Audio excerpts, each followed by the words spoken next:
정치권의 핵심 키워드로 대선 전국 짚어보는 시간입니다. 추은호 해설위원과 정리해 보겠습니다. 안녕하십니까? 어서 오세요. 안녕하세요. 첫 번째 키워드 내용 확인해 보겠습니다. 별빛이 내린다.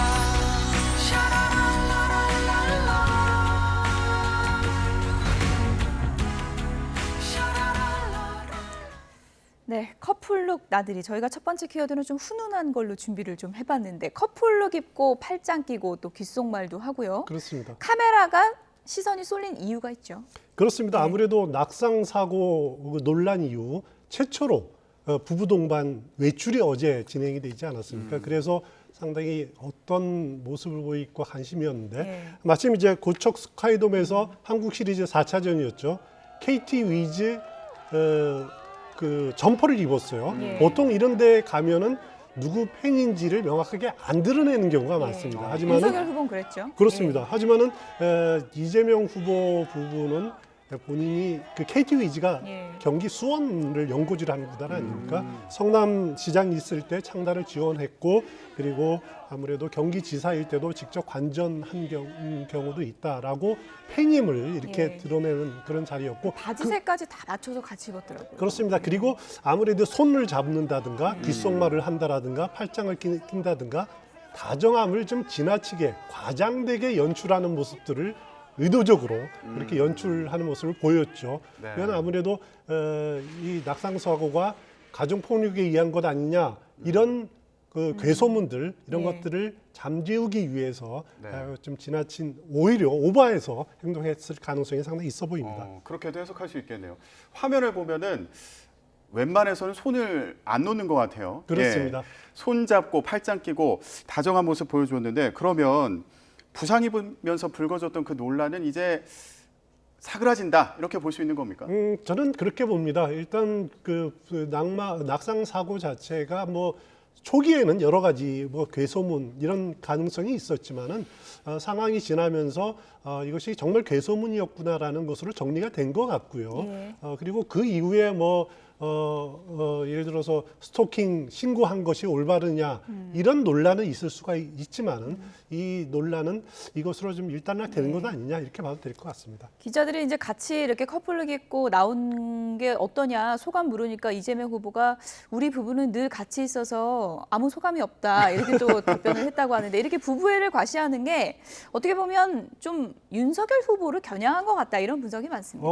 당연하죠. 예. 이번 대선은 물론 이제 배우자 문제뿐만 아니라 후보를 겨냥해서도 포지티브 선거 운동이 아니라 네거티브 대선이다라고 이렇게 많이들 분석을 예. 하지 않습니까? 내가 왜 돼야 되는지 설명하는 것보다 상대방이 되면 안 된다라고 하는 주장들이 힘을 실는 그런 선거 운동입니다. 거기에 후보뿐만 아니라 배우자 또 두 부부 간의 관계 이런 것들도 중요한 공격 소재가 될 수 있는 거죠. 그렇기 때문에 이재명 후보 측은 어제 공개 행보를 통해서 그동안 드러났던 그 여러 그 루머들을 잠재우고 이제는 민주당이 그 윤석열, 김건희식 쪽에 이런 공격 공세로 방향을 전환하겠다. 우리가 공세에 나서겠다.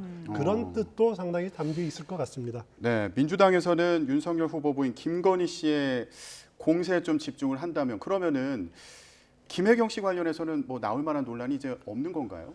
김혜경 씨도 여러 차례 선거를 같이 배우자로 치러왔기 때문에 그 과정에서 해경군 김씨 논란이라든가 뭐 몇 가지 논란이 있지 않았습니까? 경찰 수사까지 받은 적도 있었고요. 그렇기 때문에 지금은 그런 과정들을 겪고 의혹들이 나름대로 이제 해소되는 과정들이 있었기 때문에 과거의 행적 가지고 뭐 새로 드러난 게 있을지는 잘 모르겠습니다. 하지만은 앞으로 110일 동안 남은 과정은 여정은 길기 때문에 끊임없이 여론이 주목하고 또 야당이 문제를 제기하고 이런 과정들은 계속되고 그 과정에서 새로운 논란들이 발생할 예. 가능성은 있습니다. 저렇게 이제 야구장 간 것도 결국은 지지율 끌어올리기 위한 행보라고 볼 수 있는데 이재명 후보가 지지율 끌어올리기의 행보의 또 일환일까요? 국민재난지원금이요. 굉장히 강력하게 추진하다가 내가 이거 고집 부리지 않겠다 이렇게 한 말 물러섰어요.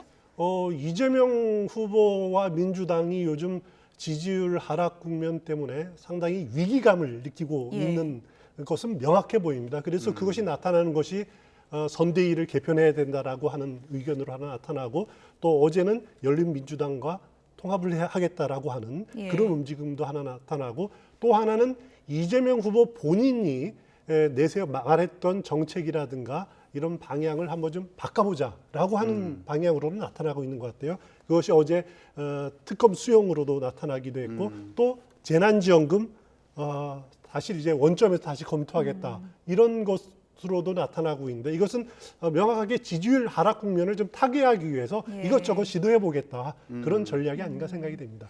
근데 그 과정에서 당정 간의 갈등의 상처만 남겼다 이런 지적도 있어요. 물론 그렇습니다. 그 홍남기 부총리와 그러니까 기재부와의 갈등 측면 또 하나는 문제가 뭐냐면은 청와대가 그 과정에서 이 논쟁이 진행되는 과정에서 이렇게 적극적이지 않고 뒤에 빠져 있지 않았습니까? 지켜보는 그런 예. 하면서도 내심 될까라고 하는 의구심을 보였던 것이 사실이고요. 네.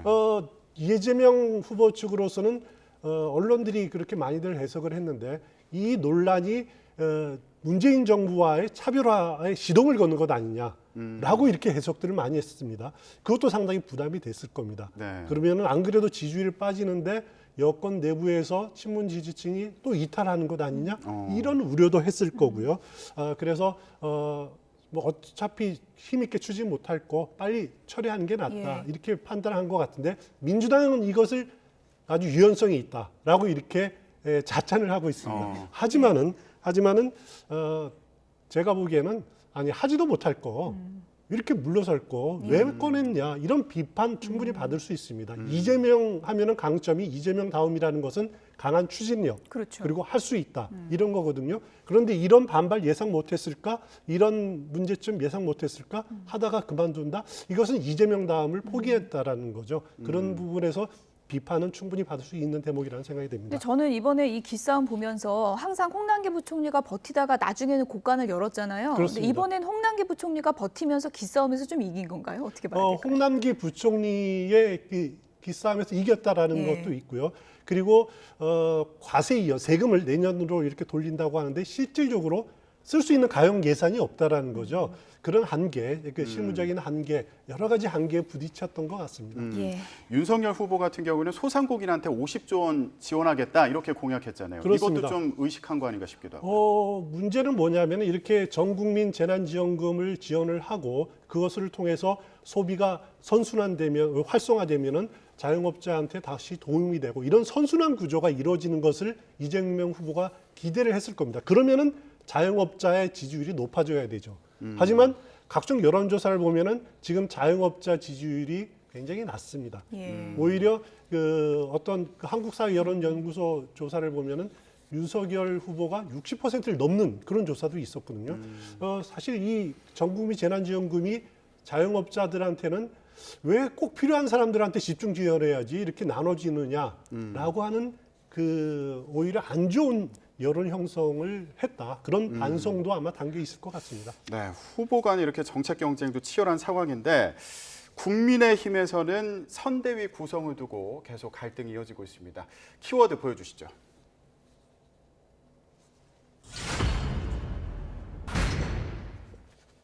약자와의 동행, 위원장은 윤석열 후보? 이렇게 저희가 제목을 뽑아봤습니다. 윤석열 후보 선대위 이 핵심 키워드가 약자와의 동행인 것으로 알려지고 있습니다. 그런데 주목되는 게 윤석열 후보가 직접 약자 동행 위원장을 맡을 것으로 보인다 이런 보도가 나왔어요. 그렇습니다. 그런 보도를 저도 봤습니다. 그 약자와의 동행이 누구의 말이냐? 이건 김종인 전 비대위원장의 일관된 말입니다. 예. 김종인 전 위원장이 그 비대위원장을 그만뒀을 때 마지막 의원들한테 당부한 이 말이 뭐냐면은 당이 살 길은 약자와의 동행을 멈추지 않는 것이다. 이런 표현을 했습니다. 그러니까 그 선대위 그 약자와의 동행위원회를 별도로 만들고 그거를 후보가 만든다는 것은 김종인 위원장의 전 위원장의 생각이 또 구상이 그 반영이 철저하게 되고 그것을 힘있게 추진하겠다라고 하는 뜻이 담겨 있다. 이렇게 보시면 될 것 같고요. 실제로 이렇게 이루어질지는 잘 모릅니다. 아직 확인은 되지는 않은 것 같은데 저는 충분히 이렇게 진행될 가능성이 높은 구조다. 지금 그렇다면은 김종인 전 비대위원장의 총괄선대위원장도 이미 다 합의가 된 거고 정리가 상당 부분 이루어진 것이다. 이런 것으로 볼 수 있을 것 같습니다. 대선이 결국 뭐 프레임 전쟁이다 이런 얘기도 하는데요. 그래서 어떤 화두를 던지는지가 상당히 중요하지 않습니까? 그렇습니다. 만약에 약자와의 동행 실제로 이렇게 이제 이름이 지어져서 나온다면 좀 시기상 적절하다고 보십니까? 그렇죠. 지금 코로나 시대로 인해서 코로나19 요구로 인해서 가장 고통받는 사람들, 그 자영업자라든지 소상공인 또 일반 국민들 사회적 약자를 보듬어 주는 것이 우리의 전략이다라고 선언하는 것은 그 자체가 표를 얻는데 굉장히 중요한 부분들이죠. 예. 여기에 사회적 약자라고 하는 것은 양성평등 문제, 또 노동권의 문제, 또 청년의 문제, 이건 고용대책, 또 뭐 다양한 대책들을 여기 아우리는데 그것이 이제 다음 문제, 만약에 윤석열 후보가 대통령이 된다면 다음 정부의 국정 운영의 예. 비전이 담기는 것이고 그것이 또 정책으로 나타나는 것 아닙니까? 그것을 후보가 하나하나 챙긴다라고 하는 거니까 그것은 미래를 이야기하는 거고 또 현실을 이야기하는 거라서 상당히 힘 있는 그런 전략이 될 가능성이 높아 보입니다. 윤석열 캠프 윤곽도 서서히 나타나는 것 같은데 그렇습니다. 김종인 전 위원장이 이런 얘기도 했더라고요. 어중이 떠중이보다는 초선 의원들이 낫다 이런 얘기를 했습니다. 누굴 얘기하는 것 같으세요?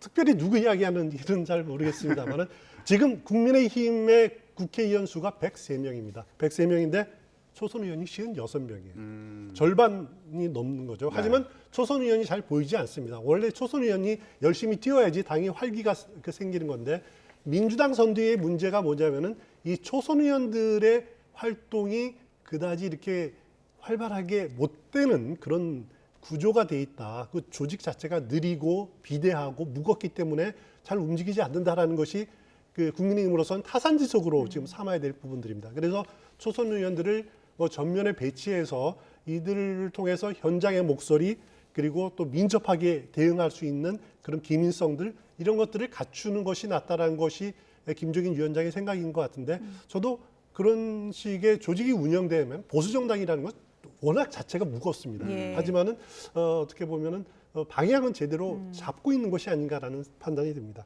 김병준, 김한길 들어가냐 안 들어가냐 이게 상당히 관심사인데 결국은 뭐 끌어안을 것이라는 전망이 많이 나오는 것 같고요. 그래서 김종인 전 위원장까지 3김 라인업이냐 이런 전망이 나오고 있습니다. 그렇습니다. 예. 3김이죠. 어느 자리에 포함될지는 일단 김한길 전 대표의 경우에는 뭐 국민통합위원장 혹은 이제 그 이름을 바꿔서 화합혁신위원장 뭐 이런 식으로 이야기가 나오고 김병준 전 비대위원장은 선대위의 상임위원장 이준석 대표와 같이 맡든가 아니면은 떼서 미래전략위원장을 맡는가 이것은 어떻게 정리되는지 잘 모르겠습니다만은 여기서 이제 우리가 주목해야 될 게 김한길 전 대표 예. 이 국민통합위원회가 어떤 역할을 하느냐 물론 며칠 전에 김종인 전 위원장이 좀 부정적인 표현을 했습니다만은 과거 2012년 박근혜 후보 시절에도 국민대통합위원회가 있었습니다.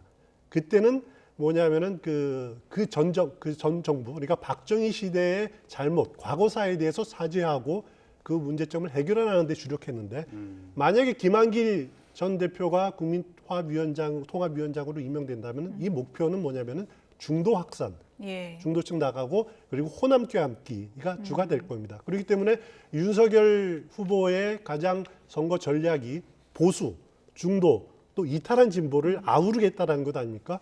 굉장히 힘이 될 공산이 크다. 그런 여력들이 크다라는 생각이고 현실화된다면 힘이 상당히 실릴 것 같습니다. 근데 이 새 인물이 한 자리에 있는 모습이 상상이 안 간다는 분들도 계실 것 그렇습니다. 같아요. 예. 그렇습니다. 왜냐하면은 김병준 하면은 원조 친노 아닙니까? 물론 이제 그 비대위원장을 지내긴 했습니다만 원조 친노고 또 김한길 하면은 2016년 당시에 그 안철수 대표랑 같이 공동 대표하면서 또 그 당시에 또 더불어민주당 비대위 대표가 김종인 대표였지 않습니까? 이렇게 여러 번 척을 진 적이 있습니다. 그러니까 사이가 안 좋을 수밖에 없는데 그래도 어떻게 보면은 만약에 힘을 합친다면 그 자체가 또 하나의 그 몫은 결국 윤석열 후보가 포용력이 있다 이런 것을 보여줄 수도 있는 거겠죠. 삐그덕거리면 결국 그것은 후보의 잘못, 후보의 책임으로 될 수도 있는 거고요. 역으로 예. 보면 그렇게 생각할 수 있을 것 같습니다. 막판까지 뭐 김종인 전 위원장하고 윤석열 후보 삐걱대는 거 아니냐 이런 얘기가 있었는데 김종인 전 위원장이 언론 인터뷰에서 이렇게 얘기를 했습니다. 저희가 그래픽으로 좀 준비를 했는데 보여주시죠. 윤 후보랑 나는 갈등이 있을 수가 없다. 후보 확정 이전부터 사실은 우리가 계속 소통을 해왔다 이렇게 얘기를 했고요. 이준석 대표에 대해서도 또 일침을 좀 가했는데 중간에서 자꾸 이견 있다 이런 얘기를 불필요한 소리를 자꾸 한다 하면서 좀 채통 좀 시켜라 이렇게 또 좀 한마디 했네요. 이 말을 보면은 예. 김종인 전 위원장의 의견이 상당히 받아들여졌다, 예. 거의 받아들였다 이런 뜻이 상당히 마음이 많이 누그러진 건가요? 그렇습니다. 지금? 그런 예. 뜻, 그런 의도가 좀 담겨 있는 것 같고요. 어느 정도 얼개는 다 잡혀 있는 것 같습니다. 근데 이렇게 다음 주로 발표가 늦춰지는 것은 김한길 전 대표가 오는 국민통합위원회를 어떻게 구성할 건지 이건 이제 새로 짜야 되니까 그런 부분들이 좀 정리가 좀 안 된 것 같은 느낌이 예, 드는데. 그리고 지금 이 얘기 보면은 후보 확정 전부터 김종인 전 위원장하고 윤석열 후보가 소통을 해왔던 얘기잖아요. 그렇습니다. 그 예. 나름대로 윤석열 후보가 계속 자문은 구해왔다 그런 예. 뜻이 담겨 있는 것 같고요. 여기에 이제 이준석 대표를 겨냥해서 네. 중계 방송하듯이 이렇게 중간에 계속 말을 전하는 것이 좀 혼선을 예. 일으키고 어떻게 보면 갈등을 일으킨 것 아니냐라고 하는 경고성 발언도 있는데 사실 대표라는 것은 좀 무거워야죠. 예. 그리고 인사 문제는 또 그 사실 그 보면은 엎치락뒤치락하기 마련입니다. 막판에 바뀔 수도 있는 거거든요. 그것을 대표가 나서서 이렇게 논평하듯이 하는 것은 조직의 운영을 위해서는 바람직하지 않다라고 하는 지적, 그런 그 충고 그런 것들이 담겨 있는 것 같습니다. 네, 그동안 저희가 계속해서 이 선대위 구성 두고 갈등이 있다 이렇게 표현을 해왔는데 이제는 좀 사그라졌다 그렇게 볼 수 있는 상황이겠군요. 그렇습니다. 저도 큰 틀은 이제 거의 정리가 됐다라고 보고요. 그리고 앞서 말씀드렸듯이 그 삼김이 모인다는 것 자체가 예. 어떻게 보면은 보수 쪽으로 보면은 외연이 넓어지는 것 아닙니까? 불과 몇 년 전만 해도 김종인, 김한길 다 야당, 지금 이제 현재 여당이죠. 대표들이 지금 보수 정당의 그 상당히 권한을 갖는 쪽으로 포진했다라고 하는 것은 어떻게 보면은 보수 정당 쪽으로서는 이렇게 우리 외연이 넓어졌다라고 내세울 수도 있는 또 윤석열 후보가 그렇게 자신할 수 있는 근거일 수도 있을 것 같습니다. 예, 지금 거론되는 인물들이 시너지를 낼지는 저희가 또 지켜봐야 그렇습니다. 될 그거는 문제인 지켜봐야 될 같고요. 것 같습니다. 예, 대선 전에 또 하나의 변수가 등장했습니다. 다음 키워드 보여주시죠. 네, 쌍특검 하려면 하라. 윤석열 후보 이렇게 얘기를 했습니다. 이번 대선이 뭐 특검 대선이 될 수 있다 이런 얘기도 나오는데요. 이재명 후보가 조건 없이 받겠다 이렇게 하니까 윤석열 후보는 쌍특검 하려면 하라 이렇게 맞받았습니다. 먼저 두 후보 얘기부터 좀 들어보겠습니다. 윤석열 후보께서 조건을 붙이는 게 저는 이해가 안 됩니다. 본인이 잘못한 게 없으면 피할 이유가 없죠. 잘못을 인정한다면 빼야 되겠지만 본인이 잘못한 게 없다면 그건 빼고 하자 이런 주장은 하지 않으실 걸로 생각합니다. 조사가 매우 미진하다 이렇게 현재 상태로 판단하기 때문에 제가 조건 붙이지 않고 아무 때나 여야 합의해서 특검하는 것이 바람직하다 이렇게 생각합니다.